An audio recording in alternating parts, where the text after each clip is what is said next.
नमस्कार। जरा सोचिए, एक ऐसा कमरा जहां दुनिया के दो सबसे पावरफुल नेता बैठे हैं। लेकिन रुकिए, ये कोई टिपिकल पॉलिटिकल समिट नहीं है। यहां भविष्य की कोई संधि साइन नहीं हो रही, बल्कि यहां तो भविष्य का आविष्कार हो रहा था। और ये आविष्कार कौन कर रहा था? स्कूल के बच्चे।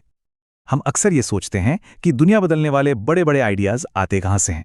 शायद किसी बड़ी टेक कंपनी के फैंसी ऑफिस से या फिर किसी सरकारी कॉन्फ्रेंस रूम से। पर क्या सच में ऐसा है? क्या हो अगर असली बदलाव की चिंगारी हमारे स्कूलों और क्लासरूम में सुलग रही हो, जहां यंग माइंड्स बड़ी बड़ी प्रॉब्लम्स के छोटे छोटे लेकिन असरदार सॉल्यूशन खोज रहे हैं? तो चलिए आज इसी चिंगारी को जरा और करीब से देखते हैं। आज हम बात करेंगे उस अनोखे मंच की। देखेंगे स्टूडेंट्स के वो कमाल के आइडियाज, सुनेंगे कि उन्होंने एक राष्ट्रपति से आखिर पूछा क्या, और ये भी जानेंगे कि एआई और इंसानी दिमाग मिलकर कैसे हमारा भविष्य बना सकते हैं। तो ये कहानी शुरू होती है आईआईटी दिल्ली के कैंपस से। माहौल में एक अलग ही एनर्जी थी, क्योंकि यहाँ प्रधानमंत्री नरेंद्र मोदी और राष्ट्रपति व्लादिमीर पुतिन एक साथ स्कूल के बच्चों से मिलने आए थे। देखिए, ये सिर्फ एक मुलाकात नहीं थी, ये असल में भारत के अटल इनोवेशन मिशन और रूस के सीरियस एजुकेशनल सेंटर की एक जॉइंट पहल थी। और मकसद एकदम साफ था। दोनों देशों के सबसे टैलेंटेड यंग माइंड्स ने जो बनाया है, जो आविष्कार किए हैं, उन्हें दुनिया के सामने लाना। और यहां सिर्फ किताबी बातें नहीं हो रही थीं। इन स्टूडेंट्स ने असल दुनिया की 5 बड़ी मुश्किलों के लिए 5 जबरदस्त समाधान पेश किए।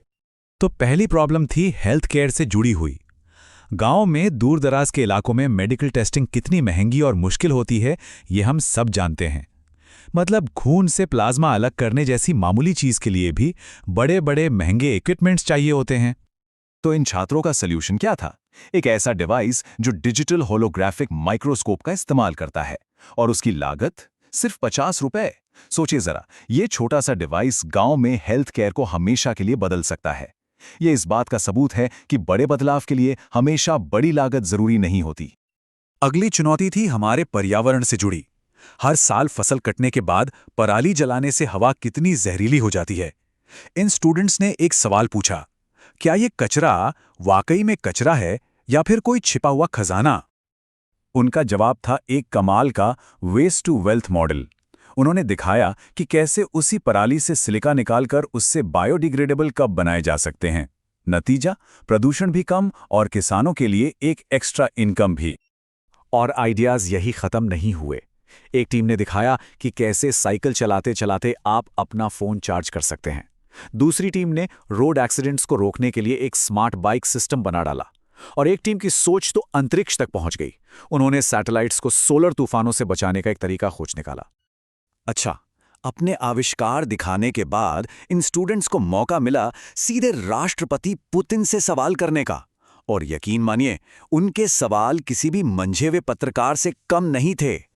पहला सवाल बहुत ही बेसिक था, लेकिन बहुत गहरा। हमारी जिंदगी में एक टीचर का रोल क्या होता है? राष्ट्रपति पुतिन का जवाब भी उतना ही सरल और गहरा था। उन्होंने कहा, परिवार हमें संस्कार देता है, वैल्यूज देता है, तो वहीं शिक्षक हमें ज्ञान की पूरी दुनिया से मिलवाते हैं। और उन्होंने भारत और रूस दोनों की शिक्षा परंपराओं की तारीफ भी की। अगला सवाल था साइंस की हिस्ट्री से जुड़ा हुआ। एक स्टूडेंट ने पूछा कि उनकी नज़र में सबसे महान साइंटिस्ट कौन है।